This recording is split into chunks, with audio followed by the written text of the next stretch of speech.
Assalamu alaikum wa rahmatullahi wa barakatuh. This is a different kind of video. I generally have my video on, but I wanted to make a quick video regarding something that was sent to me. It was a conversation that some of these rawafid were having on Clubhouse. And it's shocking to what extent they go and talk about Ahlus Sunnah in terms of causing them violent harm. I am actually just going to play the clip and then I'm going to make my commentary. Again, I do apologize for not having the video on. I just wanted to make this very quickly. It's the work week and, in the middle of the work day, and I couldn't set up everything right away, but I definitely did want to get this comment or this video out there, or this response. So let me just add this here to the stream, and we're going to go ahead and play. So, I mean, like, as far as attacking us is concerned, so obviously, I mean, like, they already tried to attack us physically in Iraq, in Syria, in Lebanon, in Yemen, and let's face it, I mean, you got whacked, okay? So very, very quickly, before we get into the rest of his commentary, we tried to attack them in Syria, in Lebanon. Is this guy a moron? Like, what is he talking about? Who tried to attack who in Yemen?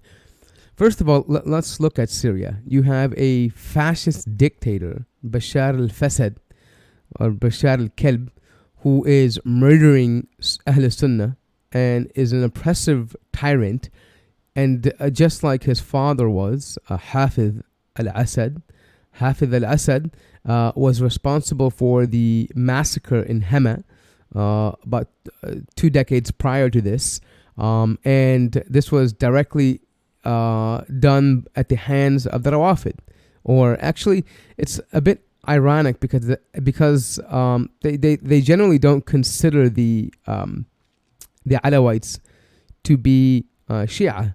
But because they hate Ahlus Sunnah so much, their hate runs so deep, they decided to incorporate Hafez al-Assad into the Shiites, into this Majoosi cult, so that they can have the upper hand in Syria, and we saw nothing but bloodshed and pillage.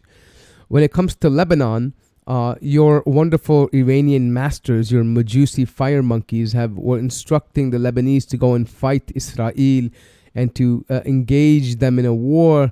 And what came about from this? Nothing.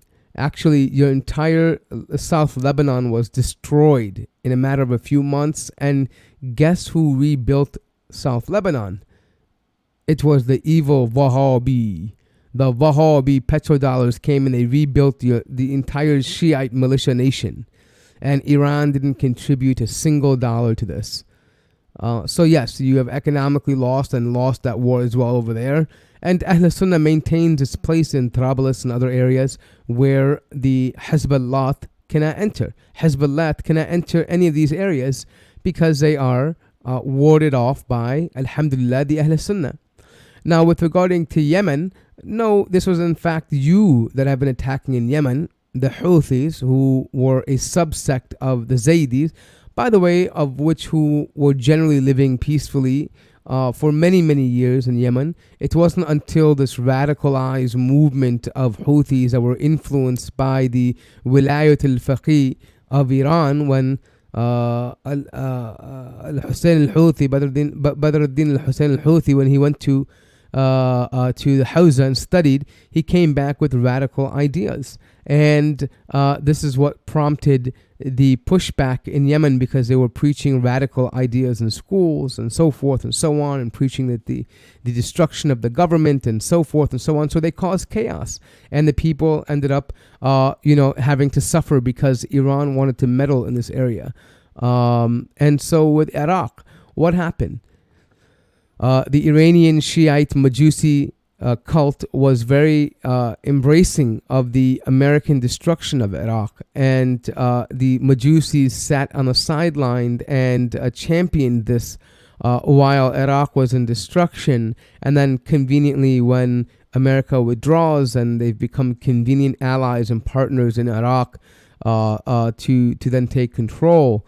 And we saw how quickly they lost control when a ragtag violent militia known as Daesh came about and just stripped it within a matter of a few hours from them. So, I don't understand. I mean, as much as they were terrorists, but they still, I don't know what control or what war that you've won. As a matter of fact, you're the head of the Majoosi snake in Iran. I don't know of a single war they've won. What war have they engaged in the last 50 years that they've, or in the last 30, 20 years, or 50 years that they've won? Nothing. So I don't know what this guy is speaking about, but let's continue. Okay, you got kicked, okay, everywhere. Okay, we beat you, every time, whether it was Iraq, whether it was Syria, whether it was Lebanon, whether it was Yemen. Okay, we kicked you out. Okay, so that is what we did to you physically and even intellectually. Okay, you're on the receiving end. You know what's funny is that this is the same guy, by the way, Hasnain, who's speaking. Look at him, by the way. He has a picture of Jesus. Maybe he thinks it's Imam Ali in his picture, profile picture. But it seems to me he must be a Pakistani. And aren't these the same people that cry hashtag Shia genocide on Twitter? Right? Isn't this the theme? Oh, hashtag Shia genocide. We're being killed everywhere. Help us. And now he's boasting about we kicked you everywhere. We kicked you everywhere.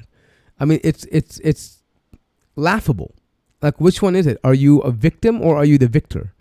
You can never win with these lying taqiyya dogs. Okay, you're losing. Okay, so face it. Okay, I don't care whether you like it or not. Face it. Okay, and to be honest, we don't really care about.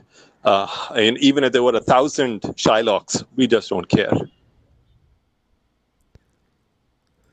Yeah, so essentially that's just what it is. You can tell the attitude they have. So next time they tweet about hashtag Shia genocide, just play them this clip and let them know that, as a matter of fact, there is no genocide. Hasnain here thinks that we're kicking your butt everywhere. Like, he's getting very excited about this, and he thinks somehow that they are winning battles and they are physically and intellectually destroying Ahlus Sunnah. I don't even want to touch on the intellectual part right now because they've been destroyed by a brother of ours named Jake, and they have to rely on people like Khalil Andani, who is a Aga Khani, and who believe in weird philosophical ideas in which Allah has no power and He has no authority. Essentially, He's just simply,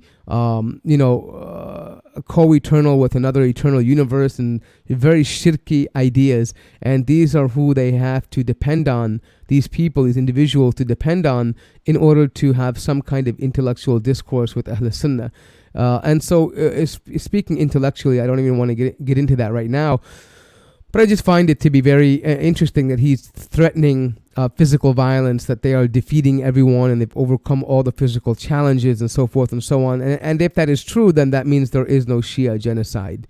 So you got to pick one. You can't have your cake and eat it at the same time. So this is the problem here. But I do apologize for not putting the video on. I wanted to make this very quickly. But as always, like and subscribe, and make sure you smash and destroy that like button so that it will help the algorithms and people will be able to see the content.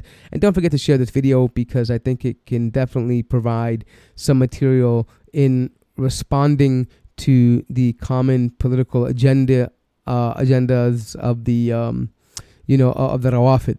So hope you guys enjoyed it. Inshallah, we'll catch you on the next stream. Wassalamu alaikum wa rahmatullahi